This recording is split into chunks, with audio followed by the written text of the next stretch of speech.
नमस्कार दोस्तों, अपनी पाठशाला चैनल पर आप सभी का हार्दिक स्वागत है। तो कैसे हो मित्रों? मैं आशा करता हूँ कि आप सभी स्वस्थ होंगे, मस्त होंगे और निरंतर अपनी पढ़ाई में लगे हुए होंगे। तो मित्रों, मैं फिर से हाजिर हूँ एक नए टॉपिक के साथ में।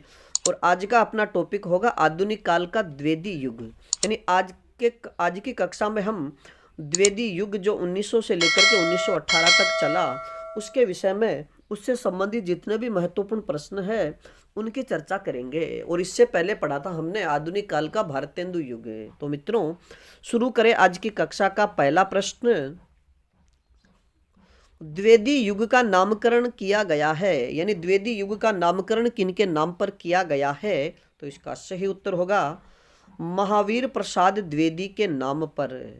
अगला प्रश्न, द्विवेदी युग को जागरण सुधार काल किसने कहा?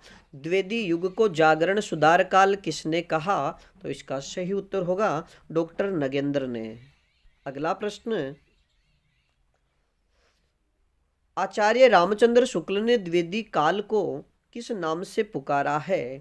आचार्य रामचंद्र शुक्ल ने द्विवेदी युग को किस नाम से पुकारा है? तो इसका सही उत्तर होगा नई काव्यधारा या द्वितीय उत्थान। मित्रों, याद रखिएगा कि आधुनिक काल का प्रथम उत्थान भारतेंदु युग को कहा जाता है, तो द्वितीय उत्थान ये द्विवेदी युग को कहा जाता है। अगला प्रश्न, द्विवेदी युग को आदर्शवादी प्रबंध काव्यधारा किसने कहा है? द्विवेदी युग को आदर्शवादी प्रबंध काव्यधारा किसने कहा? तो इसका सही उत्तर होगा डॉक्टर गणपति चंद्र गुप्त ने। अगला प्रश्न, विश्वनाथ त्रिपाठी ने द्विवेदी युग को किस नाम से संबोधित किया है? यानी विश्वनाथ त्रिपाठी ने द्विवेदी युग को किस नाम से संबोधित किया? तो इसका सही उत्तर होगा भारत तेंदु युगीन चेतना का विकास है। यानी विश्वनाथ त्रिपाठी ने जो द्विवेदी युग है उसे जो भारत तेंदु युग था उसके उसमें जो चेतना थी, यानी राष्ट्र के प्रति, यानी हमारे राष्ट्र के प्रति और समाज के प्रति था, समाज में प्रचलित जितनी भी समस्याएं थी उसके प्रति जो चेतना जागृत की थी, उस चेतना का विकास करने का कार्य द्विवेदी युग ने किया। इसलिए विश्वनाथ त्रिपाठी ने भारतेंदु युगीन चेतना का विकास कहा है। अगला प्रश्न,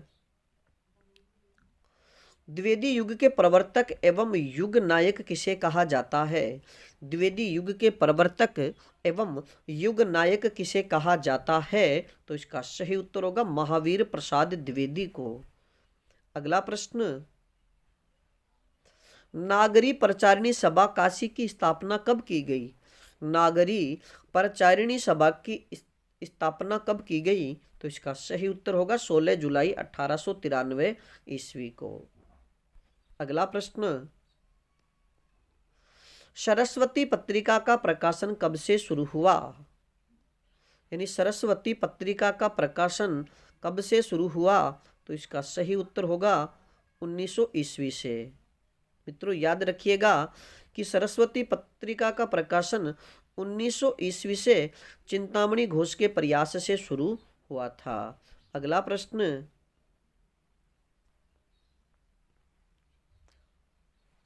सरस्वती पत्रिका के प्रथम संपादक कौन थे? सरस्वती पत्रिका के प्रथम संपादक, यानी 1900 से लेकर के 1902 तक प्रथम संपादक कौन थे? तो इसका सही उत्तर होगा श्री श्याम सुंदर दास है। अगला प्रश्न, महावीर प्रसाद द्विवेदी ने सरस्वती पत्रिका का संपादन कब से संभाला? महावीर प्रसाद द्विवेदी ने सरस्वती पत्रिका का संपादन कब से संभाला? तो इसका सही उत्तर होगा 1903 ईस्वी से। और मित्रों, याद रखिएगा कि महावीर प्रसाद द्विवेदी ने सरस्वती पत्रिका का संपादन कार्य 1903 से 1920 तक किया था। यानी सरस्वती पत्रिका का प्रकाशन 1900 ईस्वी से शुरू हुआ, 1902 तक संपादन कार्य श्याम सुंदर दास ने किया और इसके बाद 1903 से 1920 तक संपादन कार्य महावीर प्रसाद द्विवेदी ने किया। अगला प्रश्न, महावीर प्रसाद द्विवेदी सरस्वती पत्रिका में किस नाम से साहित्य लेखन करते थे? महावीर प्रसाद द्विवेदी सरस्वती पत्रिका में किस नाम से साहित्य लेखन करते थे? तो इसका सही उत्तर होगा भुजंग भूषण भट्टाचार्य। अगला प्रश्न,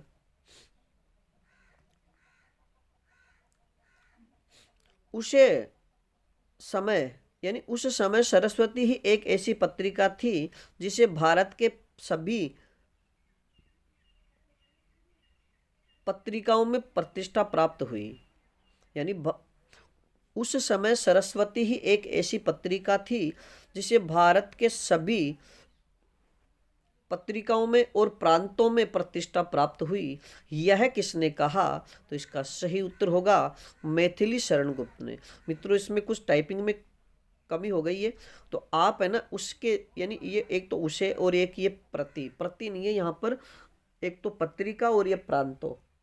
तो सरस्वती पत्रिका के विषय में ऐसा किसने कहा कि उस समय की एकमात्र ऐसी पत्रिका थी जिसे भारत की जितनी भी पत्रिकाएं थी उनमें और सभी प्रांतों में प्रतिष्ठा प्राप्त हुई।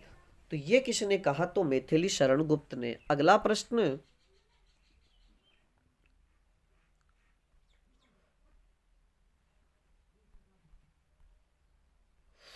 उस हिंदी हीन प्रांत में बिना शिक्षक के सरस्वती की प्रतियां लेकर पद साधना की और हिंदी सीखी थी। यह किसने कहा? यानी सरस्वती पत्रिका के संबंध में ऐसा किसने कहा कि उस हिंदी हीन प्रांत में, यानी जहां पर हिंदी का प्रयोग बिल्कुल नगण्य था, उस प्रांत में भी मैंने बिना शिक्षक के सरस्वती पत्रिका की जो प्रतियां हैं लेकर पद साधना की और हिंदी सीखी थी। ऐसा किसने कहा? तो सही उत्तर होगा सूर्यकांत त्रिपाठी निराला ने। अगला प्रश्न, मैथिली शरण गुप्त की आरंभिक रचनाएं किस पत्रिका में प्रकाशित होती थी? मैथिली शरण गुप्त की आरंभिक रचनाएं किस पत्रिका में प्रकाशित होती थी? तो इसका सही उत्तर होगा वैश्योपकारक पत्रिका में। अगला प्रश्न, द्विवेदी युगीन वह लेखक जिन्हें दद्दा के नाम से जाना जाता है। यानी द्विवेदी युगीन वह लेखक जिसे दद्दा के नाम से जाना जाता है। तो इसका सही उत्तर होगा मैथिली शरण गुप्त। अगला प्रश्न, महावीर प्रसाद द्विवेदी की भारत के आर्थिक राजनीतिक यथार्थ का चित्रण करने वाली रचना कौन सी है? यानी महावीर प्रसाद द्विवेदी की वह रचना कौन सी है जो आर्थिक व राजनीतिक यथार्थ का चित्रण करने वाली है? तो इसका सही उत्तर होगा संपत्ति शास्त्र। और मित्रों, यह वरिष्ठ अध्यापक भर्ती में यह प्रश्न पूछा गया है कि महावीर प्रसाद की आर्थिक से यानी आर्थिक स्थिति या धन संबंधी रचना कौन सी है या अर्थ पर आधारित रचना कौन सी है? तो इसका सही उत्तर होगा संपत्ति शास्त्र। अगला प्रश्न, अयोध्या सिंह उपाध्याय को हरिओद यानी अयोध्या सिंह उपाध्याय हरिओद को मंगला प्रसाद पारितोष किस रचना पर मिला? तो इसका सही उत्तर होगा प्रिय प्रवास पर। अगला प्रश्न, हरिओद की बोलचाल एवं मुहावरेदार भाषा में रचित काव्य कृतियां कौन सी है? यानी हरिओद की यानी अयोध्या सिंह उपाध्याय हरिओद की आम बोलचाल एवं मुहावरेदार भाषा में रचित काव्य कृतियां कौन सी है? तो इसका सही उत्तर होगा एक तो चुभते चौबते और दूसरी है चोखे चौपदे। यानी एक रचना का नाम है चुभते चौपदे और दूसरी है चोखे चौपदे। अगला प्रश्न, मैथिली शरण गुप्त को कौन सी कृति पर राष्ट्र कवि की उपाधि मिली? यानी मैथिली शरण गुप्त को कौन सी रचना पर राष्ट्र कवि की उपाधि मिली? तो इसका सही उत्तर होगा भारत भारती पर। और मित्रों, याद रखिएगा कि मैथिली शरण गुप्त को राष्ट्र कवि की उपाधि महात्मा गांधी ने दी थी। अगला प्रश्न, मैथिली शरण गुप्त का प्रिय छंद कौन सा है? मैथिली शरण गुप्त का प्रिय छंद कौन सा है? तो इसका सही उत्तर होगा हरि गीतिका। और मित्रों, अब आपसे एक प्रश्न कि हरि गीतिका जो छंद है एक तो आपको बताना है कि ये किस प्रकार का छंद है, वर्णिक छंद है या मात्रिक छंद। दूसरा आपको ये बताना है कि इसमें यति कितने वर्णों या कितनी मात्राओं पर होती है। वर्णिक छंद है तो वर्णों पर बताना है, और मात्रिक छंद है तो कितनी मात्राओं पर इसमें यति होती है, या कुल वर्णों की या कुल मात्राओं की संख्या कितनी है, ये आपको कमेंट्स में बताना है। अगला प्रश्न, द्विवेदी युगीन प्रमुख लेखक व कवि कौन कौन है। द्विवेदी युगीन प्रमुख लेखक व कवि कौन कौन है, तो इसका सही उत्तर होगा मैथिली शरण गुप्त, अयोध्या सिंह उपाध्याय हरिओद, श्रीधर पाठक, नाथुराम शर्मा शंकर, लोचन प्रसाद पांडे, रामचरित उपाध्याय। अब बात करें आज के अगले प्रश्न की। अबला जीवन हाय तुम्हारी यही कहानी। अबला जीवन हाय तुम्हारी यही कहानी, आंचल में है दूध और आंखों में पानी, यह पंक्ति किसकी है। तो इसका सही उत्तर होगा मैथिली शरण गुप्त की। और मित्रों याद रखिएगा कि मैथिली शरण गुप्त की जो यशोधरा रचना है, उस रचना से यह पंक्ति ली गई है। अगला प्रश्न, मैथिली शरण गुप्त के साहित्यिक गुरु कौन थे। मैथिली शरण गुप्त के साहित्यिक गुरु कौन थे, तो इसका सही उत्तर होगा महावीर प्रसाद द्विवेदी। अगला प्रश्न, खड़ी बोली का पहला महाकाव्य किसे माना जाता है। खड़ी बोली का पहला महाकाव्य किसे माना जाता है, तो इसका सही उत्तर होगा प्रिय प्रवास को। और मित्रों याद रखिएगा कि प्रिय प्रवास का रचना काल 1914 है। अगला प्रश्न, द्विवेदी युगीन वह कवि जिसे काव्य विनोद एवं साहित्य वाचस्पति की उपाधि दी गई। यानी द्विवेदी युगीन वह कवि जिसे काव्य विनोद एवं साहित्य वाचस्पति की उपाधियां दी गई, तो इसका सही उत्तर होगा लोचन प्रसाद पांडे। अगला प्रश्न, द्विवेदी युगीन वह कवि जो त्रिशूल उपनाम से रचनाएं लिखते थे। यानी द्विवेदी युगीन वह कवि जो त्रिशूल उपनाम से रचनाएं या कविताएं लिखते थे, तो इसका सही उत्तर होगा गया प्रसाद शुक्ल स्नेही। यानी गया प्रसाद शुक्ल स्नेही और त्रिशूल उपनाम से कविताएं लिखा करते थे। अगला प्रश्न, द्विवेदी युगीन वह कवि जो शंकर नाम से प्रसिद्ध हुए। द्विवेदी युगीन वह कवि जो शंकर नाम से प्रसिद्ध हुए, तो इसका सही उत्तर होगा नाथुराम शर्मा शंकर। अगला प्रश्न, नाथुराम शर्मा शंकर को राजा लक्ष्मण सिंह ने कौन सी उपाधि दी थी। नाथुराम शर्मा शंकर को राजा लक्ष्मण सिंह ने कौन सी उपाधि दी, तो इसका सही उत्तर होगा भारत प्रज्ञेंदु। अगला प्रश्न, हे प्रभु आनंद दाता ज्ञान हमको दीजिए, लीजिए हमको शरण में, यह पंक्ति या फिर ये प्रार्थना कि इस प्रार्थना के रचयिता कौन है। हे प्रभु आनंद दाता ज्ञान हमको दीजिए, प्रार्थना के रचयिता कौन है, तो इसका सही उत्तर होगा राम नरेश त्रिपाठी। अगला प्रश्न, द्विवेदी युग एवं छायावादी युग की महत्वपूर्ण कड़ी के रूप में कौन जाने जाते हैं। यानी द्विवेदी युग एवं छायावादी युग के महत्वपूर्ण कड़ी के रूप में कौन जाने जाते हैं, तो इसका सही उत्तर होगा रामनरेश त्रिपाठी। अगला प्रश्न, हम कौन थे क्या हो गए और क्या होंगे अभी, यह प्रसिद्ध पंक्तियां किसकी है। हम कौन थे क्या हो गए और क्या होंगे अभी, यह पंक्तियां किसकी है, तो इसका सही उत्तर होगा मैथिली शरण गुप्त की।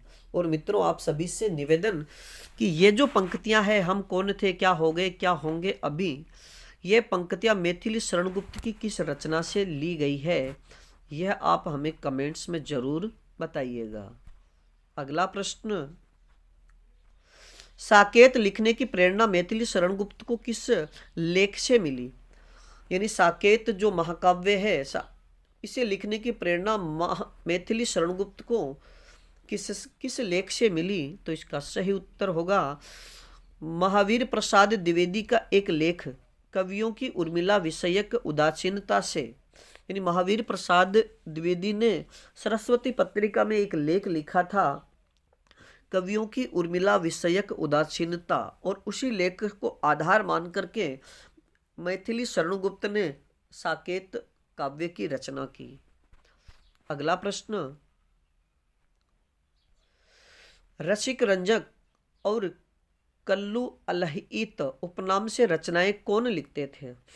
यानी रसिक रंजन और कल्लू अलहित उपनाम से रचनाएं कौन लिखते थे? तो इसका सही उत्तर होगा महावीर प्रसाद द्विवेदी। अगला प्रश्न, और मित्रों इस द्विवेदी युगीन कक्षा का ये आखिरी प्रश्न, मिश्र बंधुओं ने किसे भारत हिंदी का भारी लेखक कहा है? यानी मिश्र बंधुओं ने किसे हिंदी का भारी लेखक कहा है? तो इसका सही उत्तर होगा महावीर प्रसाद द्विवेदी को। तो मित्रों आज के लिए इतना ही, बाकी फिर मिलेंगे एक नए टॉपिक के साथ में, और अपना अगला जो टॉपिक होगा वह होगा महावीर प्रसाद द्विवेदी का जीवन परिचय। तब तक आप अपने अध्ययन में जुटे रहिएगा, और अपनी पाठशाला बाय BN सर चैनल पर नए हो तो हमारे चैनल को लाइक, सब्सक्राइब और अपने मित्रों तक शेयर जरूर कीजिएगा। धन्यवाद।